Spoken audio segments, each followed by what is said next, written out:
Hello student, the science magic पे आपका स्वागत है। हम फर्स्ट चैप्टर की जो इम्पोर्टेंट क्वेश्चनों की जो सीरीज थी फिजिक्स में, वो फर्स्ट चैप्टर के इम्पोर्टेंट क्वेश्चन हमने कर दिए हैं। आज हम सेकंड चैप्टर के विद्युत विभव एवं धारिता वाले चैप्टर के इम्पोर्टेंट क्वेश्चनों की सीरीज हम करेंगे।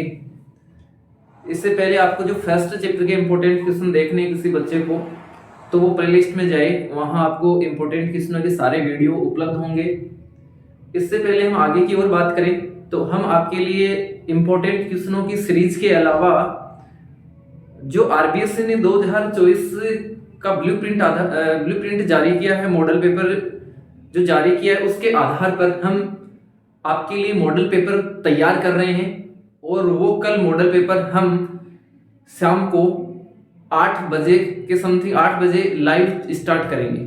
कल रात को हम 8 बजे लाइव आपके लिए मॉडल पेपर लेके आ रहे हैं। फर्स्ट मॉडल पेपर फिजिक्स का 2024 जो आरबीसी बोर्ड ने किया, उसके आधार पर हमने बनाया, हमने तैयार किया है। वो आपके लिए एक महत्वपूर्ण टाइम रहने वाला है कल 8 बजे का, इसलिए सारे कल 8 बजे लाइव आना न भूलें। ज़्यादा से ज़्यादा बच्चों को बताएं, सारे यूट्यूब पे आए और उस मॉडल पेपर का सॉल्यूशन हम आपको लाइव करवाएंगे। उसका फ़ायदा आप सब लें, अपने दोस्तों को भी बताएं। आज हम ये जो सीरीज हम इंपॉर्टेंट क्वेश्चनों की कर रहे हैं, इसमें लगातार फर्स्ट चैप्टर के हम सारे क्वेश्चन कर लिए हैं। वो आपको प्लेलिस्ट में वीडियो मिल जाएंगे, जो 4 वीडियो हमने अपलोड किए हैं। आज हम सेकंड चैप्टर विद्युत विभव एवं धारिता वाले चैप्टर में इंपॉर्टेंट क्वेश्चनों की सीरीज कर रहे हैं, यानी इसमें से वस्तुनिष्ठ क्वेश्चन आपको आज करवाएंगे हम। तो देखिए, सबसे पहला क्वेश्चन क्या है हमारे पास। किसी बिंदु आवेश से नियत दूरी पर विद्युत क्षेत्र 50 वोल्ट मीटर तथा विभव 300 वोल्ट है, तो यह दूरी कितनी होगी। देखिए, फर्स्ट मैं यहाँ इसका सॉल्यूशन कर रहा हूँ। फर्स्ट क्वेश्चन का सॉल्यूशन कर रहा हूँ। ये कह रहा है बिंदु आवेश से नियत दूरी पर विद्युत क्षेत्र, आपको E की वैल्यू कितनी दे रखी है, 50 वोल्ट पर मीटर दे रखा है। आपको E की वैल्यू कितनी दे रखी है, 50 वोल्ट पर मीटर। विभव 300 वोल्ट दे रखा है और V की वैल्यू क्या दे रखी है, आपको 300 वोल्ट दे रखी है। ठीक है, 300 वोल्ट दे रखा है। किसका मान, विभव का मान आपको कितना दे रखा है, 300 वोल्ट। अब देखिए, आपसे पूछा क्या है, दूरी पूछी है। आपसे क्या पूछा है, डी पूछा है, दूरी पूछी है। देखिए, विद्युत क्षेत्र विद्युत विभव में एक संबंध आता है, विद्युत विभव क्षेत्र में संबंध पूछा जाता है, और वो संबंध हमारे पास होता है E बराबर V अपॉन में D। आपसे क्या पूछा है, D पूछा है, तो D कितना आ जाएगा आपके पास, V अपॉन में E। V की वैल्यू तो आपको कितनी दे रखी है, V की वैल्यू आपको दे रखी है 300 और विद्युत क्षेत्र की आपको दे रखी कितनी, 50। तो यहां से काटोगे तो कितना आ जाएगा, 6 मीटर। तो आपके पास से डिस्टेंस कितना आ जाएगा, 6 मीटर। तो इसमें राइट आंसर कौन सा होगा विद्यार्थियों, 6 मीटर। तो देखिए, ऑप्शन नंबर ए 15 मीटर गलत है, option number B 6 metre right है, सी 9 मीटर गलत है, डी 3 मीटर ये भी गलत। तो सही ऑप्शन कौन सा है, 6 मीटर। तो पहले क्वेश्चन का सही आंसर क्या होगा, ऑप्शन नंबर कौन सा है, बी 6 मीटर। इसके बाद देखिए सेकंड क्वेश्चन, देखिए क्या है। अनंत पर स्थित किसी बिंदु पर विद्युत विभव का मान, क्या पूछ रहा है, अनंत पर स्थित किसी बिंदु पर विद्युत विभव का मान आपसे पूछ रहा है। अनंत पर स्थित किसी बिंदु पर, ये कह रहा है कि अनंत है, अनंत पर किसी बिंदु पर विद्युत विभव का मान कितना होता है। तो विद्यार्थियों आपको बता दें कि अनंत है, अनंत पर विद्युत विभव का जो मान होता है वो शून्य होता है। आंसर नंबर 2 करवा रहा हूं मैं। अनंत पर विद्युत विभव का मान, अनंत पर विभव का जो मान होता है वो विद्यार्थियों कितना होता है, विभव का मान कितना होता है विद्यार्थियों, शून्य होता है। अनंत पर विभव का मान विद्यार्थियों कितना होता है, शून्य। दूसरा, पृथ्वी के लिए ये मानक स्टैंडर्ड वैल्यू ली गई है। अनंत पर एक तो विभव की मानक स्टैंडर्ड वैल्यू वो कितनी है, शून्य ली गई, और एक पृथ्वी पर जो विभव का मान है उसको भी मानक वैल्यू माना गया, मानक मान लिया गया है, स्टैंडर्ड वैल्यू लिया गया है। तो इससे पृथ्वी पर भी विभव का मान कितना लिया जाता है, शून्य। यानी पृथ्वी के लिए विभव का मान शून्य, और अनंत पर किसी बिंदु पर विभव का मान क्या लिया जाता है, शून्य लिया जाता है। तो इसका मतलब विद्यार्थियों, देखिए प्यारे विद्यार्थियों, इस सेकंड क्वेश्चन का आंसर क्या होगा, अनंत पर स्थित किसी बिंदु पर विद्युत विभव का मान होता है, कितना होता है, अनंत पर अनंत नहीं होगा, गलत है, बी 0, बी वाला सही है, सी -1 ये भी गलत है, और डी वाला भी क्या है, गलत। तो अनंत पर स्थित किसी बिंदु पर विद्युत विभव का मान कितना होता है, 0, और पृथ्वी पर विद्युत विभव का मान कितना होगा, 0 होगा। ठीक है ना। देखिए विद्यार्थियों, थर्ड नंबर का जो क्वेश्चन है, स्थायी संतुलन की अवस्था में द्विध्रुव की स्थितिज ऊर्जा का मान क्या होगा। स्थायी संतुलन की अवस्था।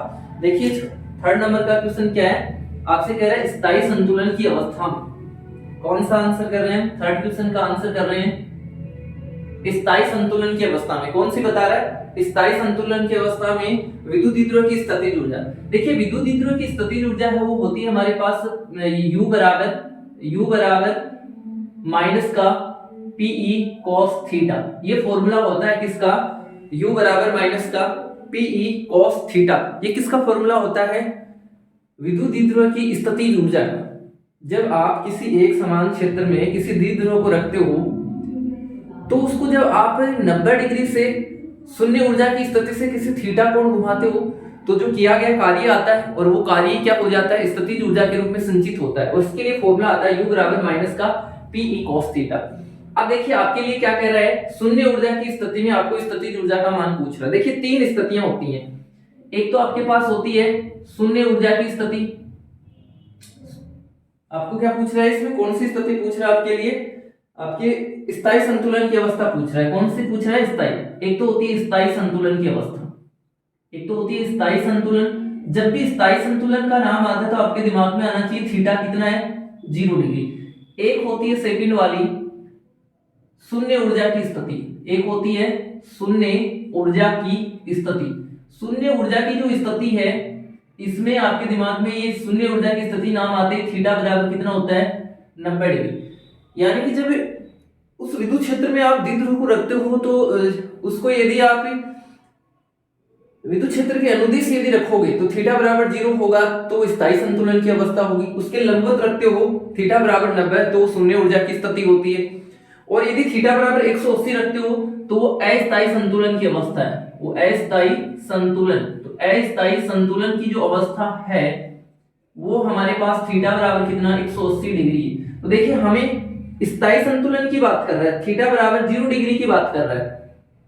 तो थीटा बराबर इस फॉर्मूले में रखोगे आप U बराबर माइनस का Pe cos और कितना 0 डिग्री। cos 0 की वैल्यू होती है 1, तो यहां से हमारे पास कितना आएगा U बराबर माइनस का Pe। देखिए प्यारे विद्यार्थियों हमारे पास से स्थितिज ऊर्जा, स्थायी संतुलन की अवस्था में स्थितिज ऊर्जा कितनी आ जाएगी, U बराबर माइनस का Pe यानी ऋणात्मक प्राप्त होती है। तो देखिए आंसर देखिए कौन सा सही है इसमें, पहला ए क्या है U बराबर प्लस का P नहीं होगा, बी U बराबर 2P ये भी गलत है, तीसरा U बराबर माइनस का Pe। तो तीसरा आंसर सही होगा इसमें ऑप्शन नंबर सी। और डी क्या है U बराबर माइनस का 2P ये भी। तो तीसरे का आंसर कौन सा है, तीसरे का आंसर प्यारे विद्यार्थियों क्या है, सी ऑप्शन है U बराबर माइनस का Pe। इसके बाद देखिए नेक्स्ट है हमारे पास चौथा क्वेश्चन। देखिए क्या है चौथा क्वेश्चन, क्या है जो चौथा हमारे पास से क्वेश्चन है वो देखिए क्या है। चौथा क्वेश्चन है एक प्रोटॉन से 0.5 एंगस्ट्रॉम दूरी पर विद्युत विभव का मान। क्या पूछ रहा है, एक प्रोटॉन से, किसकी बात कर रहा है, एक प्रोटॉन से 0.5 एंगस्ट्रॉम दूरी पर विद्युत विभव। देखिए चौथा क्वेश्चन का आंसर हम कर रहे हैं, एक प्रोटॉन की बात कर रहा है और डी कितना दे रखा है, 0.5 एंगस्ट्रॉम दिया है, 0.5 एंगस्ट्रॉम दिया है। देखिए इसको मीटर में चेंज कर लीजिए, एक एंगस्ट्रॉम बराबर कितने होते हैं, 10 की पावर माइनस 10 मीटर। तो इसको चेंज करेंगे तो कितना, 0.5 गुना 10 की पावर माइनस का 10 मीटर। अब देखिए डी दिया है, पूछा क्या आपसे, विभव का मान पूछा है। क्या पूछा है, विभव का मान। विभव का मान होता है V बराबर KQ/R। तो यहां से देखिए Q की वैल्यू, प्रोटॉन दे रखा है ना, आवेश क्या दे रखा है, प्रोटॉन और फिर आवेश आपको पता है। तो यहां से Q की वैल्यू आपके पास कितनी हो जाएगी, 1.6 गुना 10 की पावर माइनस का 19 कूलम। तो यहां वैल्यू रखो 9 गुना 10 की पावर कितना 9, और साथ में आपके पास कितना आ जाएगा 1.6 गुना 10 की पावर माइनस का कितना 19, और नीचे कितना आ जाएगा 0.5 गुना 10 की पावर माइनस का 10 मीटर। इसको आप सोल्व करोगे, देखिए विद्यार्थियों सोल्व करोगे तो ये 10 की पावर माइनस 10 इसको हम ऊपर ले जाएंगे, प्लस की हो जाएगी। तो 10 की पावर 10 और 9 कितने 19, तो ये पावर से पावर क्या हो जाएगी, कैंसिल हो जाती है। अब देखिए 1.6 को आप जब 9 से मल्टीप्लाई करते हो तो ये आता है आपके पास कितना 144, यानी कि ये आएगा आपके पास 14.4। और विद्यार्थियों इस 0.5 को हम लिख सकते हैं आधा, तो ये ऊपर जाएगा तो ये कितना आ जाएगा 28.8 आ जाएगा, और कितना आ जाएगा 28.8 और वोल्ट आ जाएगा।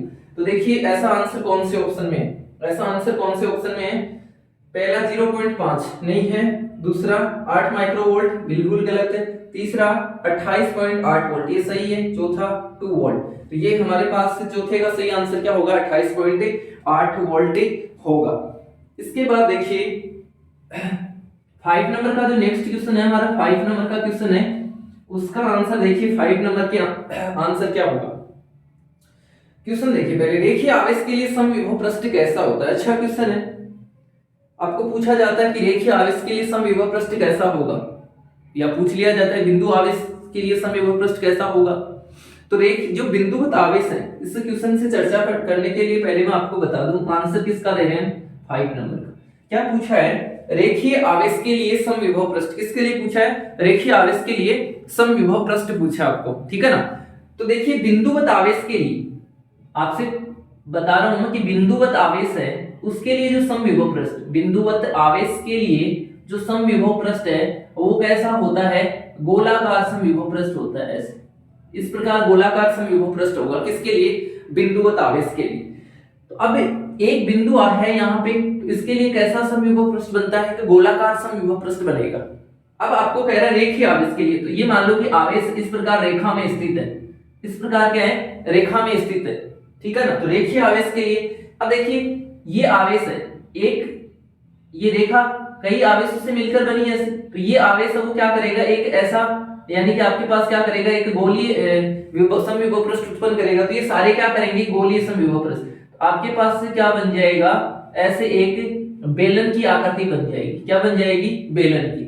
तो आपसे पूछा जाए विद्यार्थियों की बिंदुवत आवेश के कारण कैसा समविभव पृष्ठ का निर्माण होगा, गोलीय समविभव पृष्ठ का निर्माण होगा, गोलाकार। लेकिन आपसे पूछा जाए कि रेखीय जो रेखीय आवेश है, रेखीय आवेश यानी एक लंबी लाइन के अनुसार जो आवेश स्थित है, तो उसके अनुसार जो समविभव पृष्ठ होगा वो कैसा होगा, बेलनाकार समविभव पृष्ठ होगा। तो देखिए इसमें आंसर पहला क्या है, ए बेलनाकार, पहला ही आंसर सही है। बी गोलाकार, गोलाकार बिंदुवत के कारण होता है। सी रेखीय, रेखीय नहीं होगा, और समतल पृष्ठ नहीं होगा। समतल कब होगा, समतल पृष्ठ कब बनता है, जब ये बिंदुवत या रेखीय आवेश कहां स्थित होते हैं, अनंत पर स्थित होते हैं, तो उनका कैसा बनेगा, हमारे पास समविभव समतल पृष्ठ बन जाएगा, ठीक है ना। इसका आंसर कैसा होगा, हमारे पास बेलनाकार समविभव पृष्ठ होगा। देखिए विद्यार्थियों नेक्स्ट क्वेश्चन क्या है, क्वेश्चन नंबर 6 का क्या है, देखिए क्वेश्चन नंबर 6 देखिए क्या है। क्वेश्चन नंबर 6 कह रहा है, निम्न में से विद्युत क्षेत्र व विभव प्रवणता के मध्य संबंध को प्रदर्शित करता है। कह रहा है निम्न में से विद्युत क्षेत्र और विद्युत विभव में क्या कर रहा है, संबंध को प्रदर्शित कौन सा करता है, यानी कि विद्युत क्षेत्र और विद्युत विभव के मध्य संबंध पूछा है। तो देखिए विद्यार्थियों से संबंध निकाला जाता है, इसमें आपको क्या लेनी पड़ती है कि दो समविभव पृष्ठ लेने पड़ते हैं, ठीक है ना। तो उसके लिए हमारे पास जो, जैसे हमने एक समविभव पृष्ठ ये ले लिया, जैसे एक समविभव पृष्ठ ये ले लिया हमने, एक समविभव पृष्ठ ये ले लिया, और एक दूसरे वाला समविभव पृष्ठ हमने ये ले लिया, ऐसे दो ऊपर नीचे ऐसे समविभव पृष्ठ हैं, दो ऊपर नीचे हैं, और इनके बीच में यदि हम इसका दोनों का डिस्टेंस है वो हम कितना ले लें, डेल एल ले लें डिस्टेंस, और ये v है और इसका समविभव पृष्ठ v प्लस डेल v है, ठीक है ना। तो हमारे पास दो पृष्ठ है, दोनों के बीच की दूरी डेल एल है, इसका यानी a है, और ये b पृष्ठ b है। a से b तक जाते हैं तो विभव में क्या होती है, वृद्धि होती है। विद्युत क्षेत्र की दिशा हमारे पास इस प्रकार है। अब इस विद्युत क्षेत्र के विपरीत यदि किसी हम आवेश को लेकर आते हैं तो हमें क्या करना पड़ेगा, कार्य करना पड़ेगा। तो कार्य करना पड़ेगा, तो इसके लिए हम क्या निकाल लेते हैं कि हमारे पास संबंध आता है E बराबर माइनस का dv कोण में dvr, और यहां से ये क्या आ जाता है r, जो r तो क्या करता है, दिशा को प्रदर्शित, ये माइनस है, ये कह रहा है कि जो विभव में परिवर्तन होगा वो विद्युत क्षेत्र के क्या होगा, विपरीत दिशा में होगा। ये विद्युत क्षेत्र है, ये क्या है, विद्युत क्षेत्र विभव में परिवर्तन की दर यानी दूरी के सापेक्ष जो विभव में परिवर्तन होगा उसको क्या कहा जाता है, विभव प्रवणता। तो यहां से ये dv कोण में dr क्या है, विभव प्रवणता। तो ये जो माइनस है ये इसमें ये कह रहा है कि जो दूरी के सापेक्ष विभव में परिवर्तन हो रहा है वो विद्युत क्षेत्र के क्या हो रहा है, विपरीत दिशा में। देखिए विद्युत क्षेत्र विभव a से b की तरफ जा रहा है तो विभव में वृद्धि हो रही है, लेकिन विद्युत क्षेत्र क्या है हमारे पास, यानी कि आवेश को कहां से कहां, b से a की ओर ला रहे हो। तो हमारे पास यहां से विद्युत क्षेत्र और विभव में क्या संबंध आता है, ये E बराबर माइनस का dv कोण में dr। तो देखिए इसमें कौन सा ऑप्शन है, पहला E बराबर dv कोण में dr नहीं है, दूसरा E बराबर माइनस का dv अपॉन में dr, ठीक है ना। तो दूसरे वाला सही है हमारे पास। तीसरा C E बराबर माइनस का dr अपॉन में v dv, ये गलत है। और चौथा माइनस का 2 dv अपॉन में dr, ये भी गलत। सही आंसर कौन सा होगा? बी वाला, E बराबर माइनस का dv अपॉन में dr। विद्युत क्षेत्र और विद्युत विभव में संबंध क्या है? E बराबर माइनस का dv अपॉन में dr।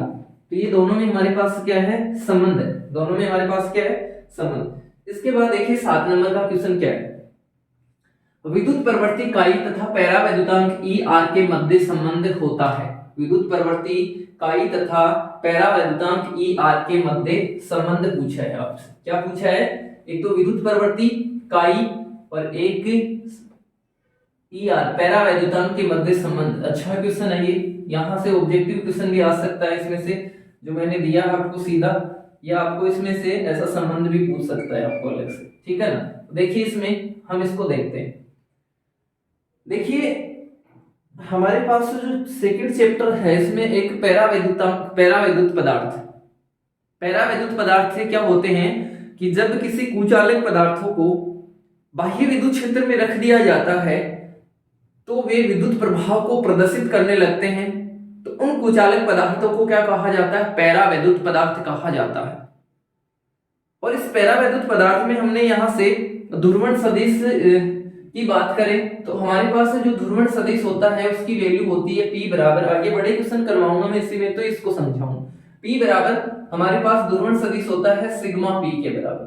देखिए ध्रुवण सदिश क्या होता है कि जब पैरावैद्युत पदार्थ हैं उसको बाह्य विद्युत क्षेत्र की उपस्थिति में पैरावैद्युत पदार्थों के एकांक आयतन में उत्पन्न द्विध्रुव आघूर्ण को क्या कह देते हैं? ध्रुवण सदिश कह देते हैं। ये होता है ध्रुवण सदिश P बराबर सिग्मा P। और यहां से जब किसी दो प्लेटों के मध्य, संधारित्र की दो प्लेटों के मध्य किसी पैरावैद्युत पदार्थ को रखा जाता है, जैसे ये मान लो कि दो प्लेटें, इसके मध्य में यदि किसी पैरावैद्युत पदार्थ को रख देता हूं तो यहाँ ये प्लस है हमारे पास से, ये प्लस है तो इस प्लेट के ऊपर यहाँ क्या आ जाएगा? माइनस, और यहाँ ये माइनस है तो इस प्लेट के ऊपर प्लस। यदि इसका सिग्मा है, इसका सिग्मा P है, तो टोटल यहाँ पे पृष्ठ आवेश सिग्मा माइनस कितना बनेगा? सिग्मा P बनेगा। तो यहां से हमारे पास विद्युत क्षेत्र देखें तो ये आता है सिग्मा माइनस का सिग्मा P अपॉन में एप्सिलॉन नॉट। और हमारे पास यदि माध्यम की उपस्थिति है तो E बराबर सिग्मा अपॉन में कितना आता है? E आता है एप्सिलॉन, ठीक है ना। देखिए इसमें इसको मैं थोड़ा सा करूं तो यहाँ तो हमारे पास कितना आएगा? ये आ जाएगा सिग्मा P की जगह क्या रख दे? P। तो E बराबर हमारे पास सिग्मा माइनस का P अपॉन में एप्सिलॉन नॉट। यहां से हम देखें तो हमारे पास कितना बनेगा? ये हमारे पास बनेगा सिग्मा बराबर P E एप्सिलॉन नॉट। इसको कहा जाता है विद्युत विस्थापन कहा जाता है। सिग्मा बराबर P plus E epsilon not को कहा जाता है विद्युत विस्थापन। तो ये भी यहां से भी पूछ सकता है आपको कि विद्युत विस्थापन को कौन सा सूत्र प्रदर्शित करता है? सिग्मा बराबर P plus E epsilon not. अब देखिए इसमें और करें तो हमारे पास से इसको हम लिखें, यहां से हमारे पास से मैं इसको लिख दूं, ये सिग्मा की वैल्यू निकाल यहां से। सिग्मा की वैल्यू कितनी है? E एप्सिलॉन, यहां रख दें तो कितना आएगा? E एप्सिलॉन P प्लस का E एप्सिलॉन नॉट। यहां से P की वैल्यू निकाले तो कितना? E एप्सिलॉन नॉट, ठीक है ना। E कॉमन ले लो, E को कॉमन लिया तो कितना अंदर? E minus epsilon not. ये क्या है? माध्यम की विद्युतशीलता है। इसको हम क्या लिख सकते हैं? E R बराबर लिखा जाता है E अपॉन में एप्सिलॉन नॉट। तो ये क्या आएगा? Epsilon naught E R। इसको यहां लिखें तो P बराबर कितना आ गया? ये E बाहर कितना आएगा आपके पास? Epsilon naught E R minus का कितना? Epsilon naught. तो ये कितना बन जाएगा? P बराबर E एप्सिलॉन नॉट बाहर E R माइनस का 1। ये P है वो क्या है? ध्रुवण सदिश। और ध्रुवण सदिश का जो फॉर्मूला होता है हमारे पास वो होता है P बराबर काई E, जहां काई क्या होती है? विद्युत प्रवृत्ति। काई क्या है? विद्युत प्रवृत्ति। यहां से इसको लिखें तो काई E बराबर हमारे पास कितना बनेगा? E epsilon naught E R minus का 1। E से E काटा तो काई बराबर हमारे पास कितना आ गया? Epsilon naught E R minus का 1। तो ये हमारे पास इसका क्या होगा? सही आंसर होगा। तो मिला लो इसमें काई E बराबर E epsilon naught E R minus 1। दूसरा हमारे पास ये है तो हमारे पास देखिए पहला ऑप्शन है वो इससे मैच कर रहा है ना, मैच कर रहा है तो हमारे पास क्या होगा? पहला आंसर सही होगा। बाकी के बी भी नहीं होगा, सी और डी नहीं होंगे। तो पहला आंसर हमारे पास क्या हो जाएगा? बहुत इंपॉर्टेंट है ये ध्रुवण सदिश वाला, यहाँ से ये संबंध है वो काफी इंपॉर्टेंट क्वेश्चन है। यहाँ से आपको 100% ये क्वेश्चन है वो देखने को मिलेगा। हालांकि सभी हम इंपॉर्टेंट क्वेश्चन यहाँ पे करवा रहे हैं। अब देखिए इसके बाद हमारे पास क्वेश्चन नंबर है वो 8 है, क्वेश्चन नंबर 8 का।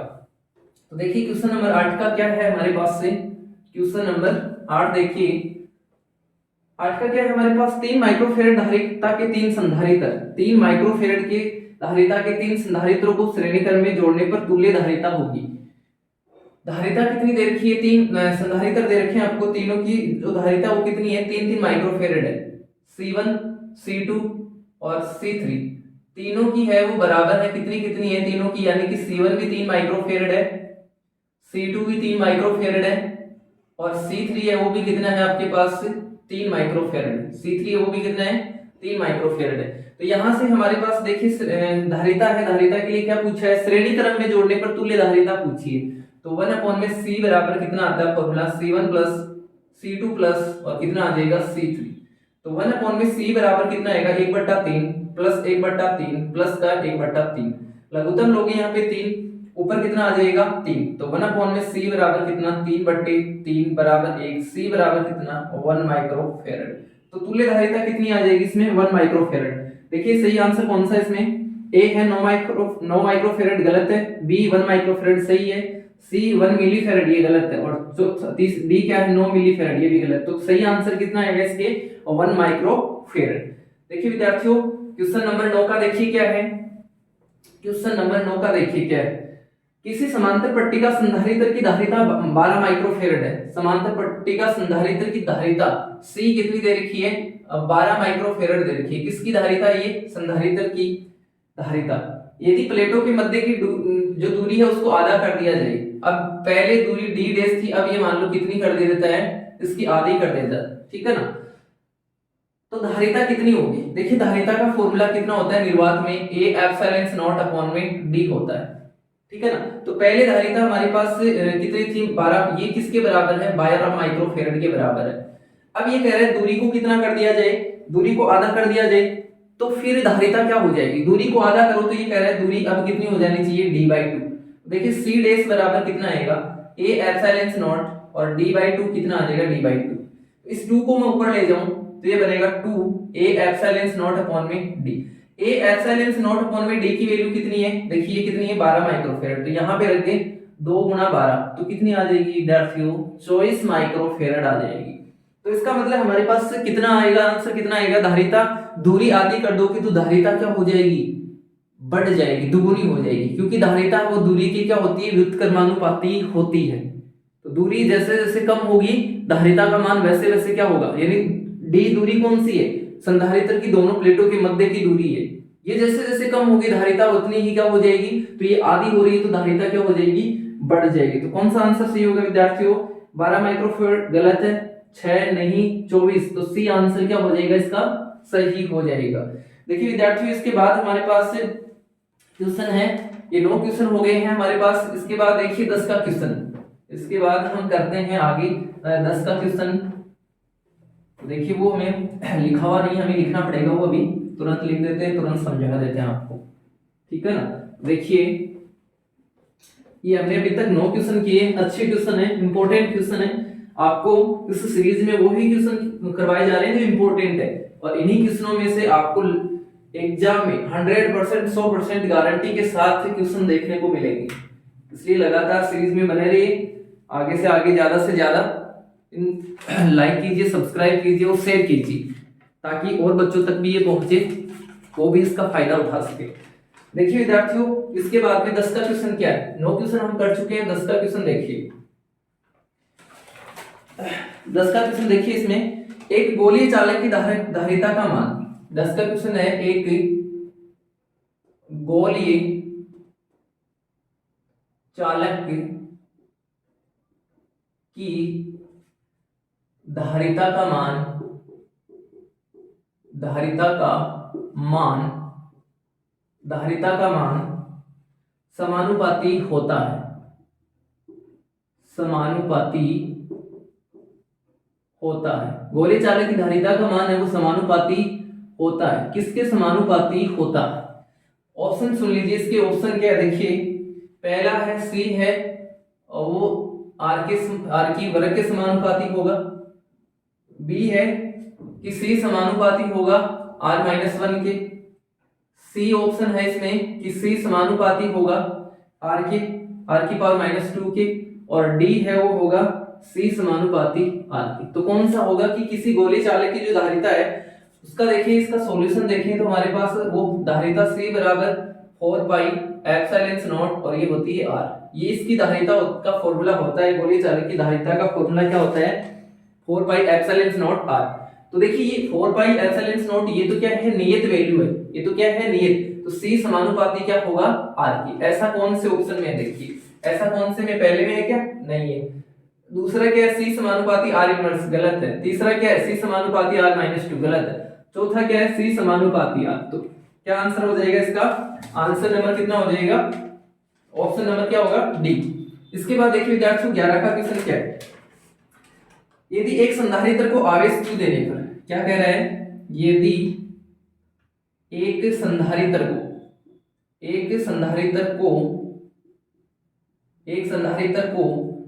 आवेश Q देने पर, एक संधारित्र को आवेश Q देने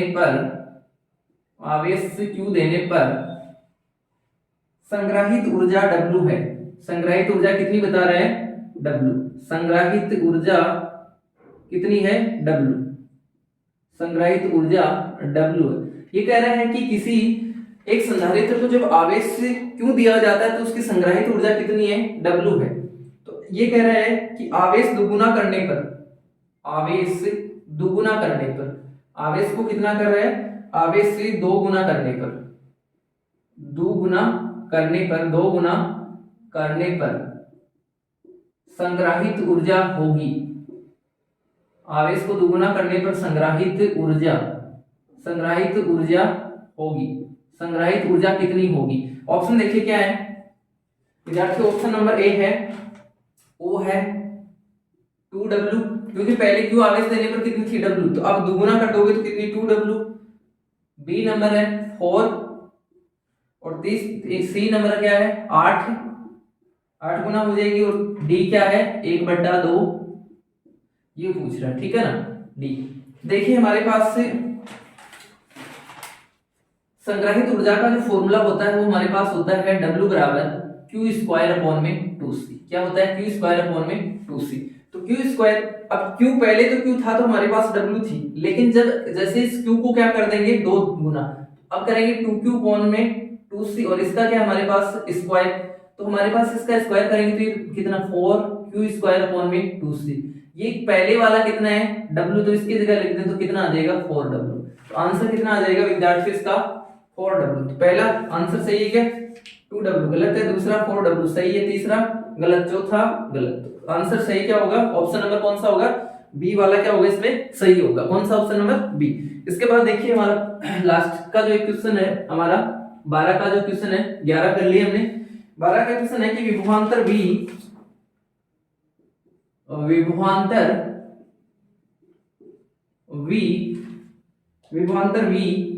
आवेश Q तथा धारिता C में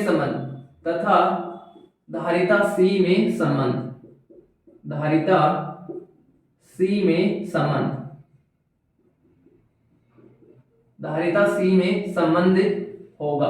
तीनों में संबंध पूछा। देखिए वैसे तो हमें पता है कि धारिता C बराबर वो कितनी होती है, लेकिन इसके ऑप्शन देखिए पहले क्या दे रखे हैं। ऑप्शन दे रखा है पहला V बराबर CQ, बी नंबर का जो ऑप्शन है वो दे रखा है C बराबर VQ, और सी नंबर का जो ऑप्शन है वो दे रखा है V बराबर Q/C, और डी नंबर का जो ऑप्शन है वो दे रखा है आपको 3/2C।